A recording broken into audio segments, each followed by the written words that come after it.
আপনারা যদি গরু পালন করে লাভবান হতে চান তাহলে অবশ্যই গরুকে গোসল করে দিতে হবে, কারণ গরুকে অপরিষ্কার রাখা যাবে না। আপনারা নিয়মিত গোসল করে দিবেন, প্রতিদিন 2বার না পারলেও আপনারা অবশ্যই দিনে 1বার করে অবশ্যই গোসল করে দেবেন। এবং 3 দিন পর পর একদিন আপনারা যদি গরুর গায়ে যদি শ্যাম্পু দিয়ে দিতে পারেন তাহলে তো আরও ভালো হয়। তাহলে গরুর গায়ের লোমগুলো অনেক সুন্দর থাকবে, গাটি সিলসিলা থাকবে এবং এর চেহারাতেও অনেক সুন্দর হয়ে যাবে। তো অবশ্যই আপনারা সপ্তাহে 2 দিন শ্যাম্পু দিয়ে দিবেন এবং প্রতিদিন এমনি আপনারা জল দিয়ে গোসল করে দিবেন।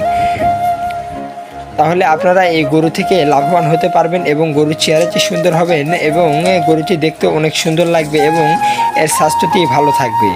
তাই অবশ্যই আপনারা এখন থেকে প্রতিদিন 1বার করে, অন্ততপক্ষে 1বার করে হলেও গরুকে গোসল করে দেবেন। ভিডিওটি ভালো লাগলে অবশ্যই লাইক দিন এবং আমাদের চ্যানেল নতুন দর্শক হয়ে থাকলে অবশ্যই চ্যানেলটিকে সাবস্ক্রাইব করুন। Thanks for watching this.